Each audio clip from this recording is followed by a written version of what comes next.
Magandang araw po sa inyong lahat. Narito kayo sa Damangahas Interviews. Abay, talaga pong medyo nagiging malungkot ang sitwasyon sa Gaza. Masalimuot ang mga issue pero meron hubang impact sa buhay natin? At ano ang senaryo kung sakaling lalo pang lumaki ang problema? Makakausap po natin ngayon si Professor Amina Rasul Bernardo. At marami pong awards at mga libro na nakuha na. At ngayon ho, meron siyang recent award from the Austrian government for her podcast, She Talks Peace. It's being listened to. Ang audience ng podcast na to, mga 100 countries lang naman worldwide. Magandang araw, Miss Amina.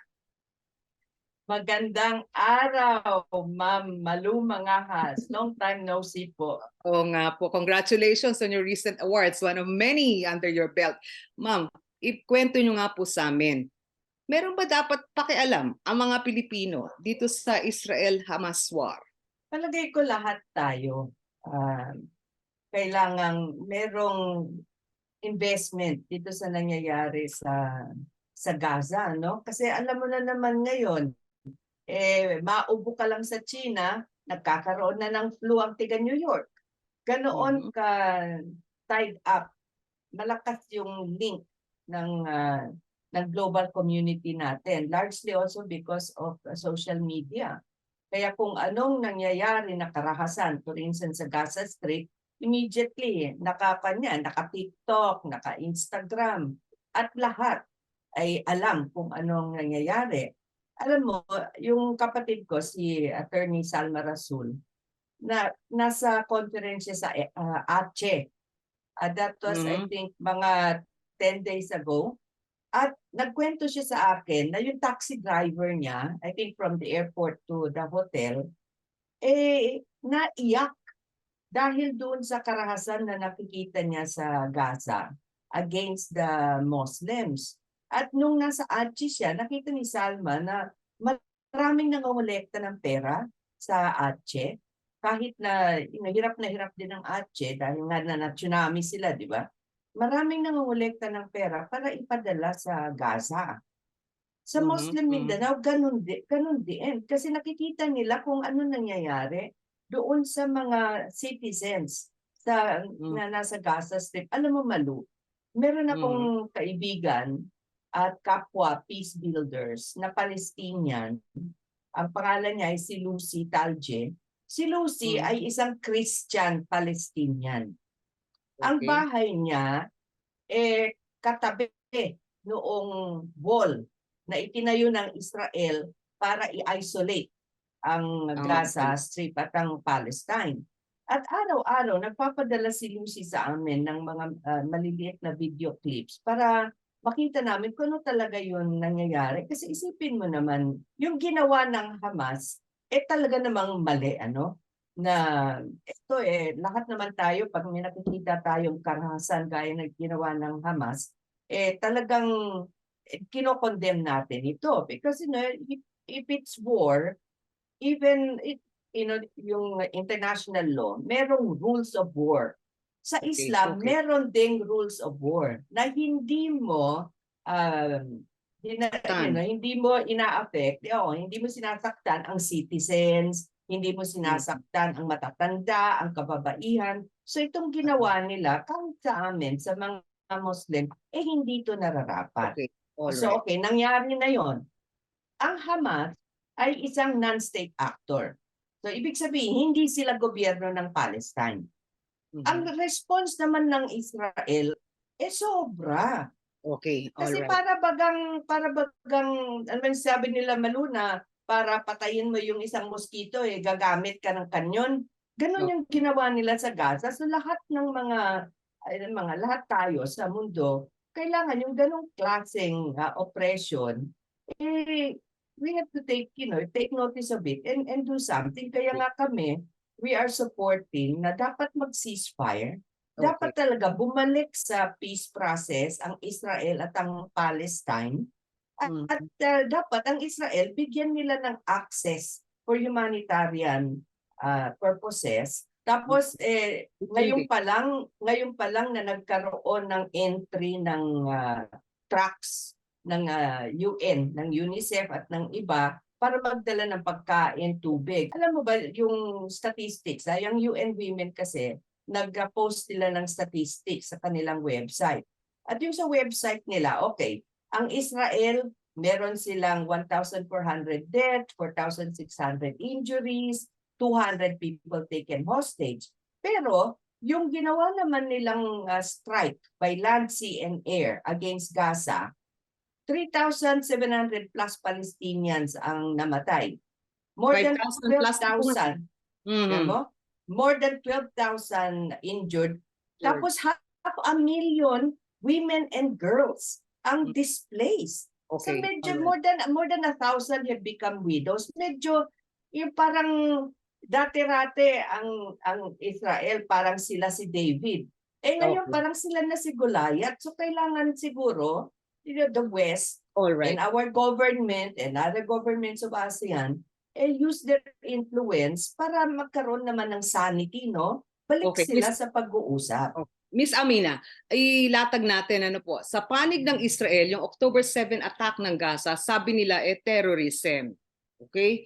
Ang problema nila, gusto nila na talagang pulbusin ang Hamas. But it Yun has na nga to take action daw kasi puro mga web of tunnels at ang Hamas daw talagang hindi pinapaalis ang mga Palestinians dahil ginagamit na human shield. Sa panig naman ng Hamas at ng mga Palestinians, ano po, yung gobyerno ng Palestine, itong nangyayari ay collective punishment. Ito ay genocide. Kahit daw sabihin pa sa kasaysayan ay mga lupa at proper at parang pag-aari at karapatan ng mga Palestinians from 1947 ang issue at bar. So, collective punishment versus terrorism. Ano sa tingin ninyo? Pwede bang magtagpo ang dalawang panig? Meron bang common ground yung sinasabing two-state proposal? Kwento nyo nga po yun. Alam mo, kung yung kausap mo, yung mga ordinary citizens ng both Israel and Palestine, at meron ako mga kaibigan on both sides, hindi naman lahat sumusuporta doon sa militaristic actions ng Hamas at ng Israeli government. Ang gusto nila ay talagang magkaroon ng peace talks para maayos yung problema. Kasi nakikita nila na no-win situation ito eh. Gaganti na naman ang Hamas against Israel. At sino yung tatamaan? Israeli citizens. Tapos kuminsan kasi, ang lumalabas, pag sinabing Palestine, ang pag-iisip ng lahat, Muslim itong mga ito. At ito yung mga terorista, hindi po. Marami pong Kristiyano na Palestinian na sumusuporta doon sa advocacy ng Palestinian government na talaga mabigyan sila ng rights, no? Yung sovereign rights din nila. Kaya kung minsan masakit man na aminin na yung mga leaders natin kuminsan hindi nag-iisip. Kaya nitong si Ambassador Locsin, na maglalagay ba naman, magpo-post ba naman ng tweet na okay lang napatayin lahat ng Palestinian children kasi mga Muslim ang mga ito at sooner or later they'll grow up at sila magiging suicide bombers. Of course, no, dinelete na niya yung tweet na yon. At ang gobyerno sabi niya sarcastic daw. And our Department of Foreign Affairs distanced itself completely, no, from anong sinabi ni Ambassador Locsin. Pero yung mga statements na gano'n, sarcastic or not, Malu, alam mo na, nanggagatong yun eh. Okay. Kasi even if it's taken out of context, di ba, gagatungan talaga yung Islamophobic feelings ng marami. Kaya medyo hinahon naman. Miss Amina, ang problema dito kung yung mga mamamayan karamihan nagkakaisa na itigil na yung putukan, yung mga gobyerno ng iba't ibang bansa parang tila hati din. Western nations, United States, European Union at may ilan na kasama pa sila sa ibang bansa panig sa Israel. In fact, parang may free pass. Go ahead. Although mahina ang timpla na ng US statements at ang sabi payagan yung humanitarian aid. Kaya lang, yung ceasefire ayaw nila dahil daw kailangan i-release muna yung hostages. Sa kabilang panig, yung mga Arab states, ang China, ang Russia, nananawagan ng ceasefire. at ang mga mamamayan sa mga mundong ito, pati na United Nations, parang tila nagsasabi na hindi warranted yung aksyon na ginagawa ng Israel. Paano ho yun? May geopolitics ba dito? May surrogate war ba dito? Yan yung kinatatakutan nung nakakarami, ano? Kasi yung mga Muslim leaders na nakikita ko nung nangyayari sa Gaza, kung noon, medyo neutral sila. Kasi they want good relationships with the West. They want good relationships with Israel na napakalakas na ekonomiya. Pero dahil sa nung nangyayari sa Gaza, na unwarranted, unwarranted itong tragedy sa Gaza, medyo lumalakas na yung kanilang positioning against the Israeli government. Ang problema naman ng West, dahil alam mo na naman yung impact nung Holocaust, makes them very careful about any position that they take with Israel against Hamas, no? Itong sa Gaza. Pero ang nakakarami naman ng mga leaders natin, they want a ceasefire. They want to ensure yung delivery of humanitarian aid to Gaza. They want to halt the violence committed by the Israeli Defense Forces against ordinary citizens. Sabihin mo na may tunnels sa ilalim ng Gaza Strip. Bobombahin mo ba yung buong Gaza Strip para ma-eradicate lahat ng mga tunnels na yun? Hindi mo naman pwedeng gawin yun. Papatayin mo what? 1 million citizens para lamang ma-eradicate yung ilang libong Hamas? Kaya sa ganitong klaseng violence, hindi mo maaalis doon sa mga galit na nga because of what's happening in Syria, what's happening in Iran and Iraq. Hindi mo maaalis na itong mga right-leaning groups, Muslim groups, gagante at magiging ang proxy war. So you're now beginning to see some kind of instability in the Middle East and North Africa region. And remember, napakaliit ng Israel. Ang Israel napapaligiran ng Muslim countries. Kaya, it makes sense na medyo huminahon naman sila and go back to a reasonable approach to resolving. Ngayon, kung magkaroon po kung hindi lang ito proxy war o regional conflict na mangyayari pa, ang ating po mga overseas Filipino workers sa Middle East and North Africa, kasama na 2.2 million to about 3 million Filipinos. At malaki po niyan, nasa Saudi, sa Qatar, meron sa Lebanon ngayon na namumuong problema. Ano po ang gustong pa-repatriate? Ano po yung sa tingin ninyong mangyayari? 3 million Filipino overseas workers might be in peril, security nila at trabaho. Alam mo ba sa Gaza, merong may mga OFWs tayo in Gaza Strip mismo. Correct. Sa Israel, marami. So sila yung immediately at risk. Pero ang problema ng gobyerno natin, pag medyo nag-expand yung area of conflict at magkaroon ng instability sa Emirates, sa Oman, alam mo sa Yemen, merong gulo na nga sa Saudi Arabia and the others, at risk yung livelihood ng ating mga OFWs. Alam mo na naman ang ekonomiya natin umaasa doon sa remittances ng OFWs natin at napakarami, sabi mga 3 million yung nasa Middle East and North Africa. Can you just imagine the impact on the Philippine economy pag ang karamihan ng mga ito kailangan bumalik dahil magkakaroon na naman ng armed conflict ng political and security instability in that region. So tama lang na yung gobyerno natin is calling for the return to peace talks, allowing Israel allowing humanitarian assistance to go into Gaza. Pero really Malu, when I was in Vienna, yun yung naririnig kong usap-usapan ng mga Austrians. Hindi nila alam how to really say it na even though they want to come out with a position na Israel has got to tone down its aggression, Kasi baka nga naman the Holocaust Mhm. issue is hanging over their heads. So kailangan they're so careful about their way they're making their statements.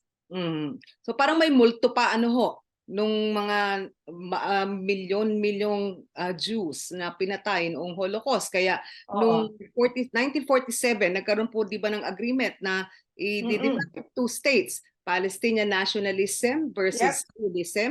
Pero parang ang daming serye ng mga negosasyon na hindi pumayag o natalo rin sa United Nations ano yung resolution nila kasi nga parang ang laki nung kinukuhang lupa na gusto ng Israel at yung Oo nga posibleng administrator noong occupied territories. Sabi mo nga, may free pass sila. Tapos yung isa pa, no, yung dahil nga may mga kaibigan ako sa Palestine, so over the past years, nagsasabi sila sa amin kung ano nangyayari sa mga Palestinians who live in the area na hindi, medyo common yung experience nila no kung kailangan ng Israeli settler ng lupa, abay kinikick out na lang yung Palestinians who have Mm. owned land. For instance, may olive plantation silang maliit, makikick out sila even though they have been on that land, they own that land for generations. Correct. Ang daming kwentong ganoon. Ngayon, you were asking kanina kung merong betong resonance doon sa amin sa Muslim Mindanao. Medyo meron, Malu eh. Kasi Mhm. natatandaan mo nung martial law, ang sinalur Miswari, when they started the Moro National Liberation Front, ang Organization of Islamic Conference, yung OIC, sumuporta sa kanila kasi nakita nila na parang may genocide against Muslims Mhm. in the South. Kaya Mhm. nga yung OIC tumulong na mag-pressure din sa gobyerno natin na magkaroon din ng peace process. Dahil I remember, you and I, nasa kolehiyo tayo noon. Mhm. Yung mga description dun sa ginagawa sa amin sa Muslim Mindanao, Hamleting, Mhm. parang Vietnam, di ba? Na The lahat massacre. ng mga Mhm. Muslim kinokordon sa community Correct. nila, Mhm. sineseparate yung mga Christians para kunyari they're safe, as if naman magkalaban kami and our Christian neighbors, which is completely true kasi yung communities naman namin noon, hindi divided. Best Mhm. friend ko nga lahat mga Katoliko. Pero Opo. hinamlet ang mga Muslims. Tapos tatandaan mo yung mga bombardments, yung siege Mhm. ng Holo. Mhm. 80% of the town was burned to the ground. Yung Marawi. bahay namin nawala. I Oho, mean, walang tumulong sa kasi inyo. yung Marawi, iba yan That's a Terrorism. different thing. Pero Mhm. yung resonance no nangyayari sa Gaza and Muslim Mindanao, I can see it, yung historical, yung past na, yung early days of May martial shared law. history kayo. Oho. Yeah, Mhm. kaya ang Muslims na who remember, who lived through those years, they can feel it. Meron talagang strong response, emotional response to what's happening in Gaza. And what Okay. we also worry about, yung anger neto, kumalat. Kaya Okay. kailangan talaga sane heads, sane minds have to come in to prevail and let both sides go back to the peace talks. Gaya ng ginawa dito sa atin. Our peace talks have been successful and now we have relative stability and peace in the Muslim Kung region. paralelin sa mapag-uusapan, sa isang report ng isang UN agency, ang poverty incidence daw sa Palestine, yung Gaza area, Gaza Strip, 80%.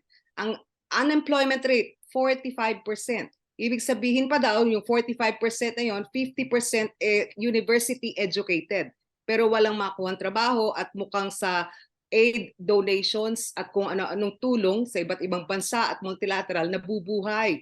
Yung sabi nga nila parang 700 trucks of aid ang pumapasok dapat before October 7 every day sa Gaza.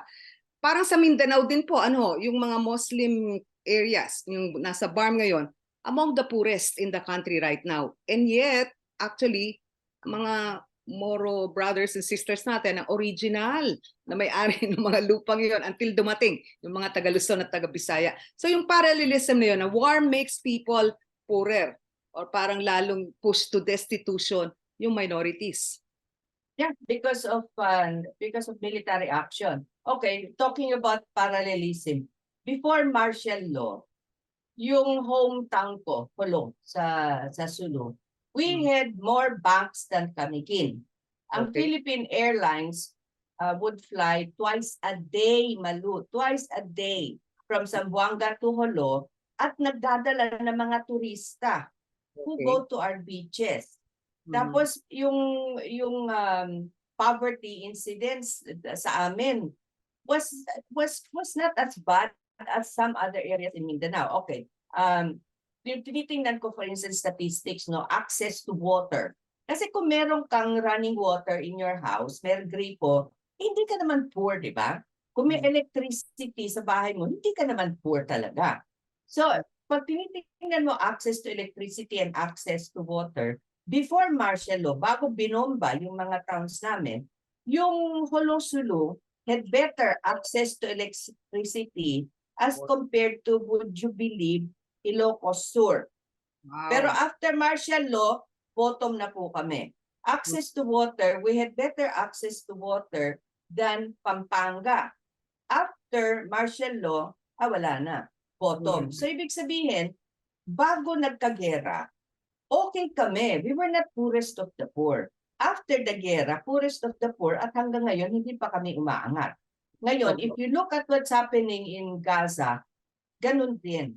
Bago nagkaroon nitong hamleting of Gaza, before you had itong mga attempts to get the lands of the Palestinians in that area were not poorest of the poor. They didn't have refugees.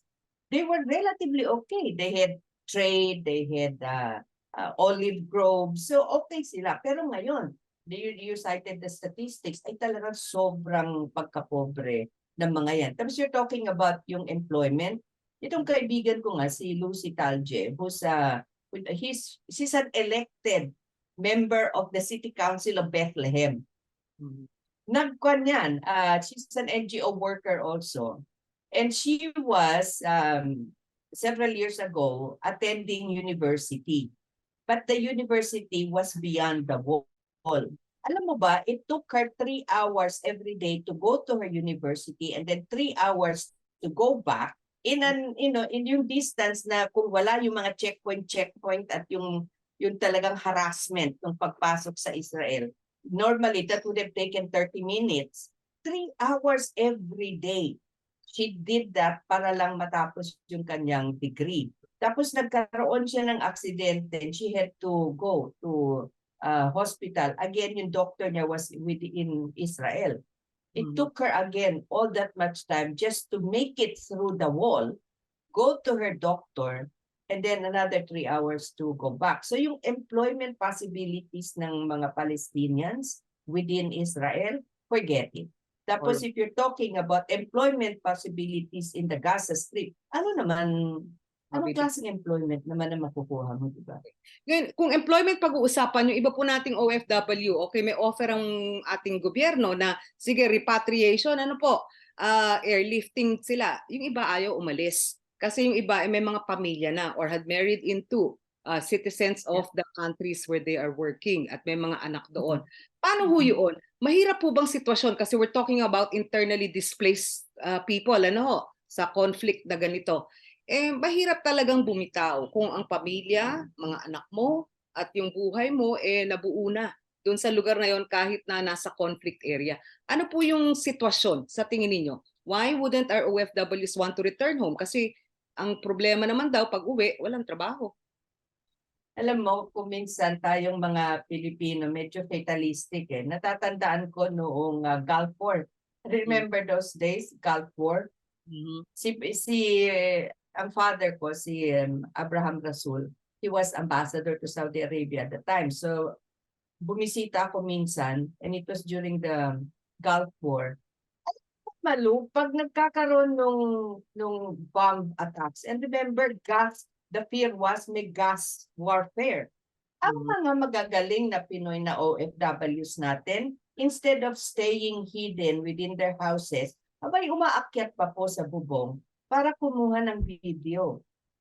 So, medyo fatalistic ang Pinoy. And maybe kung hindi pa nabobomba yung talagang area nila, yung street nila, ang feeling nila na okay lang kami. I'm not willing to give up my income kasi ang mga OFWs natin ay maraming sinusuporta dito sa Pilipinas. Meron silang mga anak na nandirito, parents that they support, brothers and sisters that they support. Kaya parang ayaw nilang i-relinquish yung income nila. And our Okay. government cannot naman force them to get out of there. So, anong gagawin ng gobyerno natin kung ayaw ng ating mga OFWs na umalis? Yan ang Okay. problema ng ating gobyerno. Alright. At marami daw sa population ng OFWs natin, dumarami yung mga IT, information technology personnel natin, ano ho. At syempre, of course, marami pa rin yung ating domestic helpers at yung mga construction workers. So parang mga trabaho ito na mahirap tapatan ng sweldong nakukuha nila pag uwi nila ng Pilipinas. So parang tipong kapit sa patalim ang sitwasyon para Kapit sa sa patalim. Tama ka dyan, kapit sa patalim. At don't forget yung service sector, hotel, restaurant, ang galing ng ating workers dyan. Kilalang mga Filipinos in the service industry. Kaya kung wala naman tayong maibibigay sa kanila, katumbas ng income nila sa mga areas neto, hindi papalit ang mga yan. Okay. So yun yung parating problema ng gobyerno natin eh. Paano mo ba i-convince ang mga eto na bumalik kung wala namang equivalent livelihood opportunities dito? Alright. At liban sa mga OFWs natin, pagdating naman sa Pilipinas at bumulusok ang oil prices dahil sa problem ng supply, ano ho, na pwedeng ma-disrupt kung magkaroon ng expanded escalation itong gera sa Gaza. Ano ho sa tingin ninyo ang posibleng mangyari? Ngayon pa lang, ang inflation natin nitong Setyembre is 6.1%. Yeah. Ang oil prices this week, taas na naman, pang ilang beses na po ito. Ano sa tingin ninyo yung impact? Parang bakit hindi dapat wapakels ang mga Pinoy dito sa Pilipinas? Ako, natatandaan mo yung impact ng COVID sa ekonomiya natin. Increasing prices, lessening incomes kasi nga isolated tayo, hindi pa nga gera yun. Ngayon, pinag-uusapan natin, pag nagkaroon ng gera, talagang maapekto yung oil prices. At lahat ng mga factories natin, ang ating transport industry, we're also reliant on oil. So talagang malaki ang impact niyan. Magtataas na naman ng price. May isang na-interview dito sa mga issue na to, no? Sabi nila, kumbaga parang nagiging parang militant or nagiging radical ang mga kabataan na nakikita na paulit-ulit itong serye ng giyera sa kanilang lugar. Yung radicalization, ano po? At yung sabi nila, hindi naman tunay na konsepto yung terrorism. Parang yung military enterprises sa US, yung merchants of war sa US at saka sa bansa, ang kikita dito. Sa tingin niyo ho Ay ba? nako, sinabi mo. Posibleng magkaroon ng direct targets o escalation, maapektuhan ang Pilipinas sa security situation natin? Posibleng dito rin mamaganap na kiskisan na mga pro-Palestine at pro-Israel at hindi lang yon, yung mga Muslim groups natin na sinasabi nila meron pa ring cells dito sa ating bayan. Ako, definitely, yan ay isang worry namin sa those yung mga Muslim scholars who are looking at radicalization in the Philippines and in Southeast Asia. Kaya nga yung statements na yung tweet nitong si Ambassador Locsin talagang unthinking and has so much damage on the thinking process ng mga Muslims kasi para bagang ano na naman ito, discriminated na naman kami na it's okay to kill us because we're going to be terrorists. That's why I keep saying na kailangan talagang we have to have sane minds prevail to look at the situation and come back to a peace process. Kasi siyempre, no, na-mention mo yung Marawi. Doon sa Marawi, 6 years na, wala pa ni isang private home na nakatayo sa Marawi City, doon sa Ground Zero. Yung itinayo, mga government building, siyempre maganda, may stadium, may pagkalaki-laking mosque, nagtatayo na sila ng parang two-story market. Pero nung pumunta ako doon last April, ni isang bahay Malu, wala pang nakakabalik kasi yung assistance for rebuilding homes and lives, wala pa. Ngayon, meron ng Marawi Compensation Board, which is really good. Pero kung tingnan mo naman yung budget nila Malu, Maliit. it's so insufficient. Mhm. Dapat talagang lakihan yung budget nila para mabigyan na ng assistance lahat ng mga na-damage at they can go back to ground zero and rebuild their lives. Okay. Sabi ko, kuminsan, naiisip ko, at least sa Marawi, merong talagang attempt, no, of the government to address the problem and to compensate. Kami noon, yung binomba yung Holo, 80% of the town was destroyed. Ni isang kusing, wala pong ibinigay sa amin ang gobyerno. Kaya sinasabi mo yung how this yung Gaza situation affects us, ay nako, bumabalik lahat ng galit ng mga Muslims na tinamaan ng gera against yung mga uncaring state. Kaya dito sa atin, we have to look at the impact of Gaza doon sa mga radicalizing elements and do something to neutralize it. Number one, kailangan pag-usapan natin ito ng masinsinan. We have to have dialogues to assure communities this is not going to happen to us. We have a working peace process. Pangalawa, yung Marawi po, ayusin na. Pangatlo, yung Zamboanga siege. Alam mo ba, Malu, hanggang ngayon, marami pa rin mga IDPs mula sa Zamboanga siege. Paano nangyari yun? When was the Zamboanga siege? More than 10 years ago? Correct. Kaya yung mga ganitong klaseng situation, kailangan ayusin ng gobyerno natin kasi hindi naman kasalanan ng mga citizens yun eh. Bakit ba sila yung nagsasuffer? Hindi nila kasalanan. Okay. Ngayon, ang problema nga natin, iba yung perspektibo at kaisipan ng ating mga mamamayan. Ano po? Hindi nga ito Muslims versus Christians. Hindi ito Zionists versus Palestinians or Palestinian nationalists. Pero pagdating sa gera, ang casualties na pinakamarami. Citizens. Opo. Paano ho yun? Mga innocent. How do you convince governments? Kasi parang tipong sila yung decision makers at sila yung nagko-call na roll out yung operation o kuyugin ang Hamas at pulbusin ang Gaza Strip. Pero sa totoo lang, hindi naman totoong Hamas yung lahat ng mga taga-Palestine. And yet sila yung pinakamaraming casualties ngayon. Yeah. Minority ang Hamas. Karamihan ng mga Palestinians, they want a peace process para matahimik na and then they can really build their lives. Nobody wants war. Nobody wants to na 3 hours bago ka maka-exit at pumasok sa Israel. Kaya lang, alam na naman ng mga gobyerno, yung mga political leaders natin, lalo na ngayon na nakikita mo parang merong tendency to authoritarianism. In the case, for instance, sa Israel, itong si Netanyahu, di ba yung move niya na lahat, for instance, ng appointments sa courts, kailangan sila may control? Anong ginawa ng mga Israeli citizens? Araw-araw nag-protest ang mga yan because they saw na pag ginawa ito ni Netanyahu, kontrolado na niya yung judicial system. He can do anything he wants. And the judicial system will support him. The ordinary Israelis, ayaw nila yun because they want a democratic process where there's room for not just the Jewish Israelis, but for the Christian Israelis and the Muslim Israelis kasi din mga Muslim sa Israel. So they want democracy. Kaya lang, na nakikita ko na there is really a shift towards more autocratic type leaders.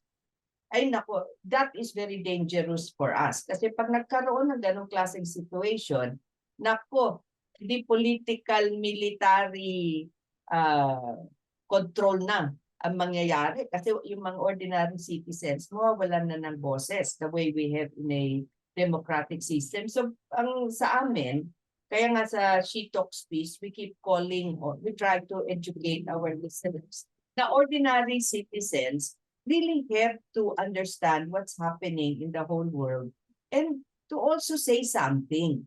Kasi kung minsan tayong mga ordinary citizens, hindi tayo politiko, wala tayo sa power, naisip natin, mag-isa ko lang naman, ano ba magagawa ko? Pero kung marami tayo nagsasalita, pakikinggan yan ng mga political leaders natin. Kasi siyempre, political leaders natin, kailangan nila ng mga boto unless you're in China or North Korea, right?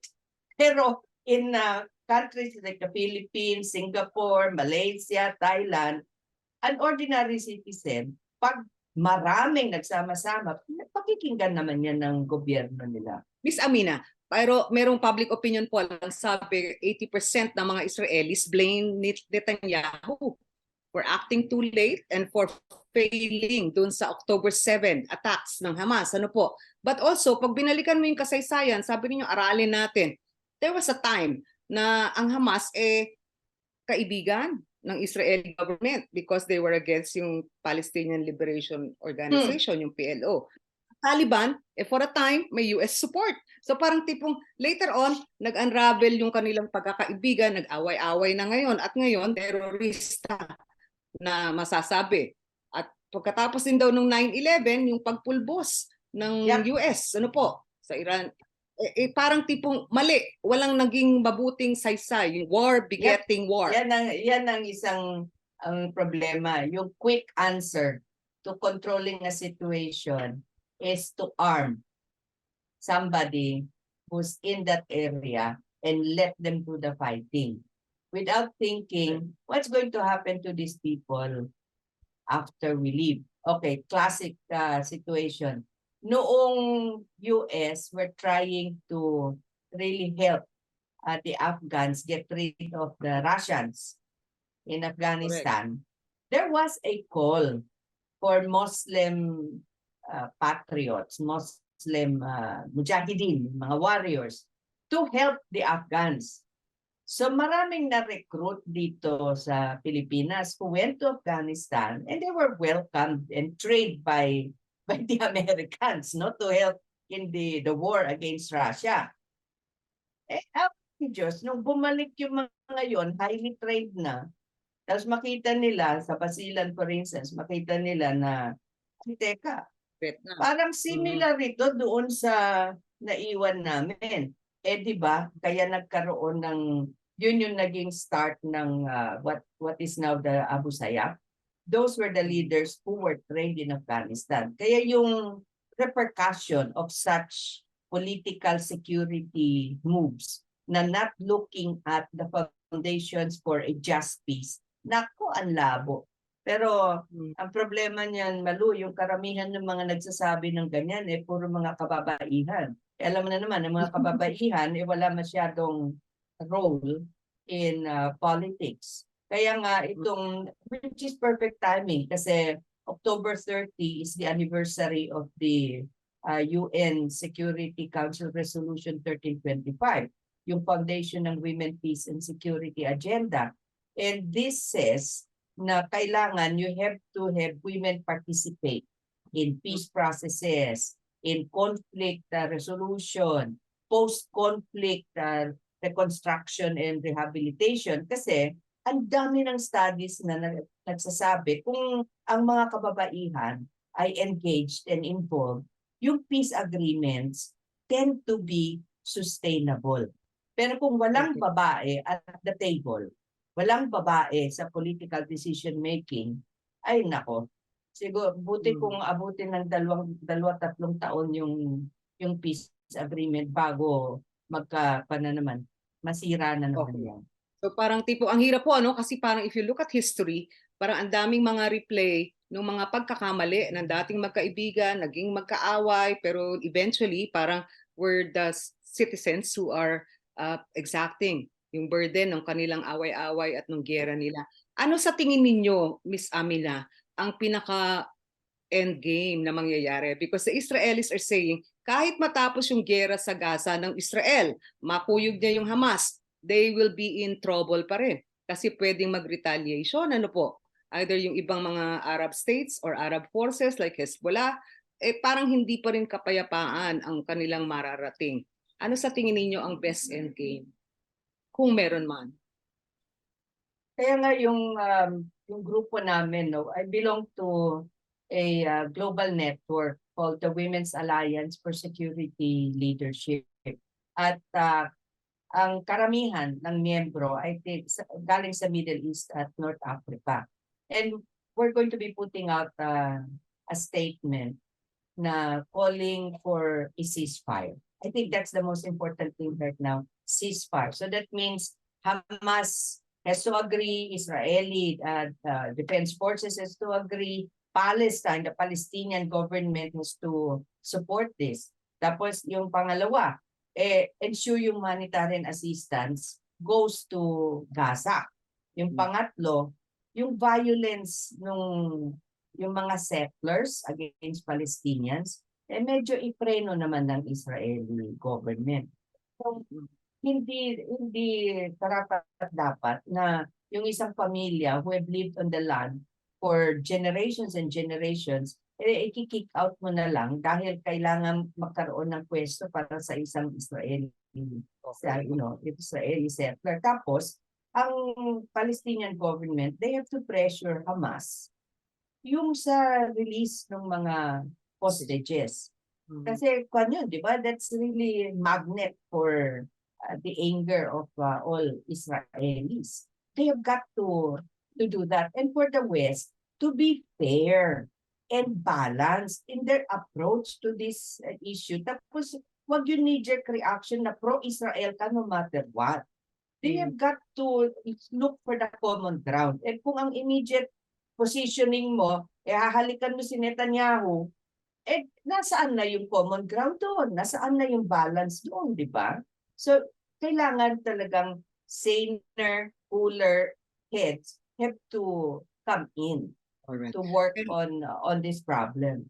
Bilang pagtatapos, meron na tayong parang magkakaibang opinyon, yung ating mga mamamayan at gobyerno, yung ating mga kaibigan sa iba't ibang bansa na panig sa Palestine o parang tingin tama naman yung ginagawa ng Israel. Ang media napuna na rin na parang tipong truncated o pro-West masyado yung mainstream media. Parang kulang sa laman at kulang sa kasaysayan, kulang sa konteksto o balanse. Ano yung tingin ninyo? Yun yung puna ng mga pro-Palestine na mga grupo. Totoo yan. Yung in the week after the attack, talagang siguro sabihin mo na 90% ng media, talagang lahat pro-Israel. Kaya kahit na anong gawin ng Israel against the Palestinians sa Gaza Strip, nobody minds that kasi pro-Israel sila. But I've noticed over the last couple of weeks, medyo nagiging mas balanced yung reporting. And I think this is because of social media kasi maraming lumalabas na videos galing sa Gaza about what's really happening. So ngayon, parang mas marami ng kwento about what's happening to ordinary citizens. At the end of the day, Malu, kami, ang concern namin are for the rights and the lives of ordinary citizens na wala namang kinalaman sa gulong ito. Kaya ang call talaga namin, magkaroon ng ceasefire, balikan yung peace process. Kasi walang mangyayari kung yung puro pulbura yung gagamitin ng Israel against the Gaza Strip. It's not going to change anything. It will just make things worse. So, peace process, but first and foremost, ceasefire and provide humanitarian aid to Gaza. Pero Malu, I'm not saying, at this point, I'm also one of those who very critical about what Hamas did. Okay, so it's a way to get the attention and to show Israel now we're not as stupid or as weak as you say. But in our religion, in Islam, merong acceptable acts of war. And this isn't one of those acceptable acts of war. You do not hurt innocents. And Hamas did. Alright. Pero sa mga balita ho, yung kanilang military commander, si Mohammad Daif, ang sabi halos legendary yung kanyang imahe. Ano po? The shadow, the guest. Kasi at ang nag-statement siya noong October 7, ang sabi niya ito na kasi ang kailangan gawin dahil 75 taon na daw na ang mga Palestinians hindi binigyan ng kanilang karapatan at kalayaan. So on the other hand, you have Netanyahu saying, and the Prime Minister of Israel saying na lahat ng Palestinians dapat mapatay natin yan o mawala na sa mundo dahil kasi talaga mga terrorist community yan. So it's really about the leaders turning really hawkish and belligerent na ubusan to ng lahi. Yun ho ba posibleng mangyari lalo na may escalation yata sa Syria at sa Lebanon? Kung ang US at yung mga kaalyado nila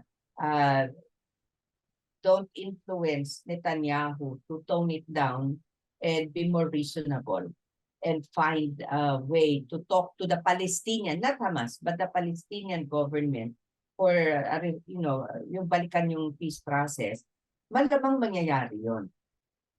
Magkakaroon ng ubusan ng lahi. And no matter how supported Israel is by the United States and the West, Israel is surrounded by Muslim countries. And ang mga ordinary Muslims are so angry about what's happening to the civilians in Gaza. Karamihan ng mga Muslims na kaibigan ko who work in civil society in the Middle East and North Africa, they don't like what's happening to the citizens.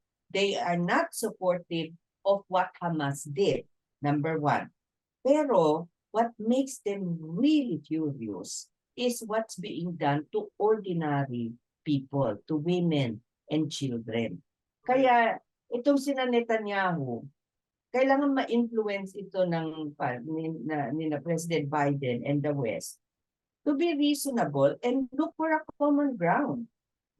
Ang ubusan ng lahi, no-win situation yan eh. Kasi akala mo naubos, yung pala may susulpot sa ibang lugar. Kaya pwede ba tigilan na yung pagkamacho nila and go back to the peace table? Sabi nga ho ng isang Arab foreign military commander, war has no heroes, only victims. Yes. That is absolutely true. I'm glad you said that. Okay. So bantayan po natin, Miss Amina, ano po, dahil mukhang talagang wala pang humpay ang mga nangyayari sa Gaza at everyday yung body count, lalong dumarami ang mga bata, 2,000 lagpas na ang napatay sa mga bombing at airstrikes.